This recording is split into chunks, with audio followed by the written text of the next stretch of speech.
Shalom, shalom. First and foremost, giving all praises, honor, and glory unto the Heavenly Father, Yahweh Bahashem Yahushai, Bahashem Makakwadash. Double honors to the apostles and the elders that do rule by a great millstone. Peace and salutation to the Akia mother pushing his gospel in sincerity and truth. Say shalom to the humble and sincere sisters out there as well. The brother Kalam from Midram Restaurant Camp coming back with another lesson entitled The Result of Trusting Thine Enemy. Right, and basically, going into the book of First Maccabees, with Jonathan, right, the brother of Judas Maccabeus, right. When Judas Maccabeus died, he came in his stead, and he took up the mantle. But this gonna show us here what results from trusting in the enemy. Right, but before I bring it out, let me get this quick. In Romans 15 verse 4, it says, "For whatsoever things were written aforetime were written for our learning, that we through patience and comfort of the scriptures might have hope." Right, so the things we read, it is for our learning. We learn from the mistakes of our ancestors. We learn from their mistakes. We learn from their success. We take the good, you understand, and remove the evil. You understand? We see, right? We see all the mistakes, whether it be King David, King Solomon, whether it be Adam, whether it be Samson, right? And all other examples, great and small, we see the repercussions of it, right? And this, what we're gonna read about here, this is a clear example of why not to trust your enemy. And I'll start at 1 Maccabees 12 verse 39. It says, "Now Tryphon went about to get the kingdom of Asia and to kill Antiochus the king, that he might set the crown upon his own head. Howbeit he was afraid that Jonathan would not suffer him, and that he would fight against him. Wherefore he sought a way how to take Jonathan, that he might kill him. So he removed and came to Bethsan." Right, so at this point, Tryphon understood that he did not have what it took to fight against Jonathan. You understand? And he couldn't beat him, squared up, right? Face to face on a battlefield. So he needed to find another way in order to get the victory. Verse 41, "Then Jonathan went out to meet him with 40,000 men chosen for the battle, and came to Bethsan. Now when Tryphon saw Jonathan came with so great a force, he durst not stretch his hand against him, but received him honorably, and commended him unto all his friends, and gave him gifts, and commanded his men of war to be as obedient unto him as to himself. Unto Jonathan also he said, Why hast thou brought all this people to so great trouble, seeing there is no war betwixt us?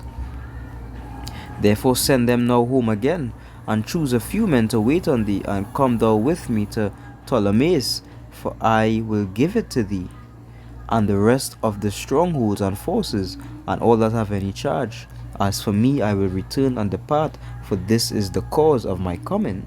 So Jonathan, believing him, did as he bade him, and sent away his hosts, who went into the land of Judea. And with himself he retained but 3,000 men, of whom he sent 2,000 into Galilee, and 1,000 went with him. Now as soon as Jonathan entered into Ptolemais, they of Ptolemais shut the gates and took him, and all them that came with him they slew with the sword. Then sent Tryphon and host of footmen and horsemen into Galilee, and into the great plain, to destroy all Jonathan's company. Right, 1 Maccabees 13:22. At this point here, Jonathan, was held captive, and the men that were with him were killed, right? And Simon, his brother, was set up in his stead, right? And Tryphon again trying his tricks, saying that he would let Jonathan go. Verse 23, "And when he came near to Bascama, he slew Jonathan, who was buried there." Right? So Jonathan, just as his brother Judas, and just as their father, these men when you read the things that they did, hey, these were powerful men. You know, and truly, this are drawn to this book because hey, you really read the things, way. You know, not just this book, the Bible overall. You read of the mighty men of our people, and this to see how the Lord does be with them in battle, and see how a small force could decimate a whole army. To see how they become so strong that Rome and the Greeks wanna form treaties and form amends with them. You understand? And form a friendship with them because that's how much of a formidable force they became. Right? And here we see Jonathan. He fell. He fell by Tryphon. Why? Because he trusted him. He went there to wage war against him, and Tryphon came out with enticing words and caused him to believe a lie.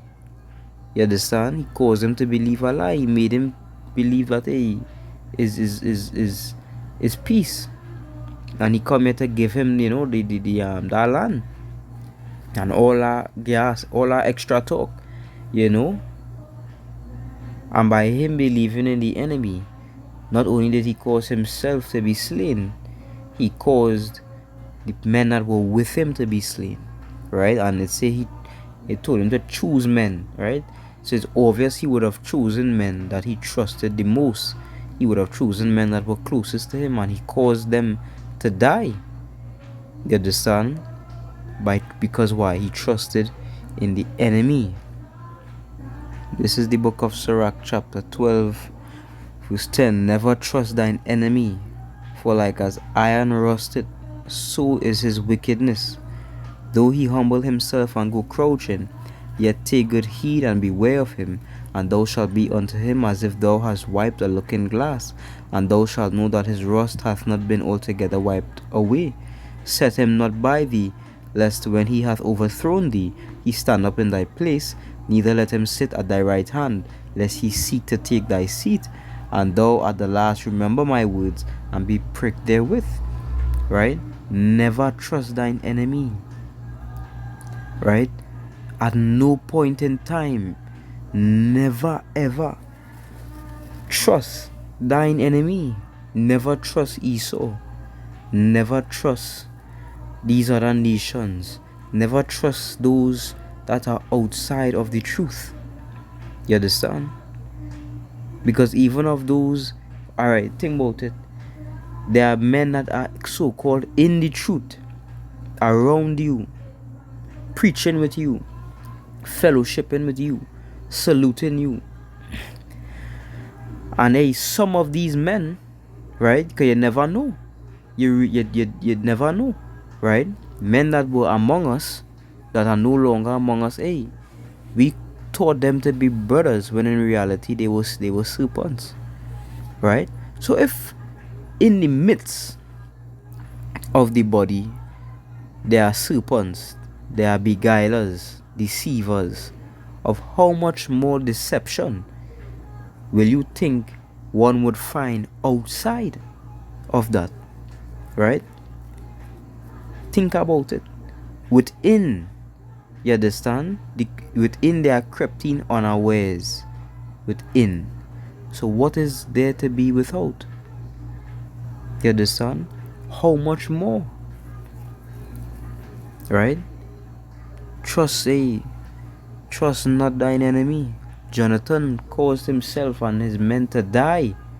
He left Israel open to destruction. You understand? He left Israel open to ambush. Because the other nations, the heathen nations said, hey, they are without a leader, let us go and decimate them. Right? So that one foolish mistake that was made where he trusted Tryphon, right? Watch the after effect. You understand? Watch how much damage was done. Alright, just bring on this last precept. Genesis chapter 3 verse 1. Now the serpent was more subtle than any beast of the field which Yahweh power had made. And he said unto the woman, He hath power said, He shall not eat of the tree of the garden. Right? So the serpent, right? The devil, Satan, that old serpent, right? Esau. You understand? Esau, because this is Esau. Cain. You understand? The serpent. Right? This is Esau. You understand? And that spirit, right, has existed, has coexisted with the righteous spirits on this earth from the beginning. You understand? From the beginning. You have Cain and you have Abel and Jacob, Esau, the Israelites and the Edomites. Right? They have always coexisted. And it's saying there's more, the serpent was more subtle, right? Wiser than Daniel, right? Crafty, deceiving, words smoother than butter. Yet there were war in his heart. Yet there's war in his heart. Drawn swords, right? And that's why the scriptures say what? Woe unto thee that go down unto Egypt for help. You understand? Woe unto thee that trust in a broken reed. Right? Because why? You people have put your trust, right? You so-called blacks, Hispanics, and natives. You have put your trust in Esau. You have put your trust in the enemy. And from what we could see with the example of Jonathan, trust in the enemy results in death. You understand? And how do we know that the so-called white man is the enemy? Because the things, the characteristics of the devil that we read in the Bible matches up perfectly with the so-called white man. That is how we know he's the devil. You understand? That is how we know that is Esau. You understand? That is how we know that. The Lord called them what? The border of wickedness. Right? The border of evil. You understand? Look at the alright, watch all people and then watch the so-called white man. Look at the way they live. Look at the things they believe in. Look at the things they commit. Look at the scripture says they cause them to drink the wine, wrath of a fornication. Right? We think not talking about. You understand? Watch the doctrines and the philosophies and the things that the so-called white man has pushed through the four corners of the earth. Right? Who is the one, right, that has defiled the earth on a physical level, on a spiritual level? Right? Who is the one that pollute the sea, the sky, the air, the food, the water, the animals, our bodies, right? Who is the one that has polluted wisdom? You understand? And caused true wisdom to cease and wickedness to flourish. Who is that? Who is that people? Right? Who is the people that caused the earth to tremble and that weakened the nations? Who is that referring to? You understand? Wait, say, behold a red horse. And before I even butcher it, Revelation 6:4, right? There went out another horse that was red, and power was given to him that sat thereon to take peace from the earth, and that they should kill one another. And there was given unto him a great sword. Who is that referring to? You understand? To take peace from the earth? Who did that? Right? Those that are spiritually called Sodom and Egypt. Right?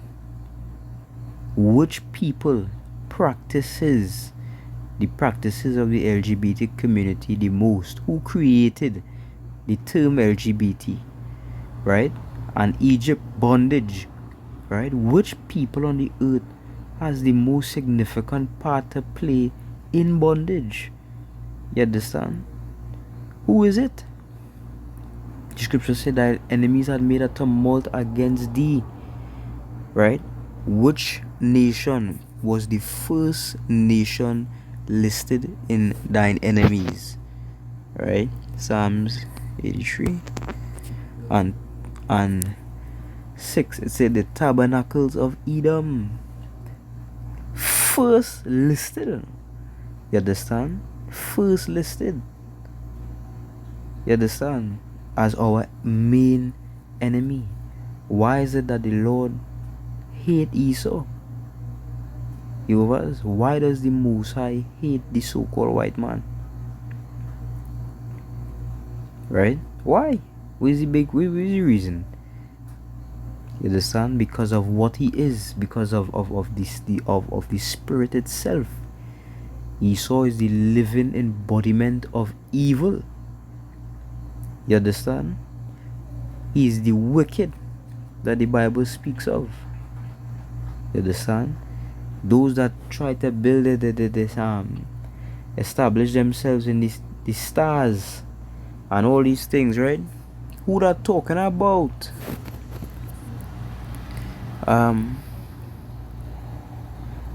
But I want for, do thou exalt thyself as the eagle, and do thou set thy nest among the stars, then will I bring thee down, saith Yahweh.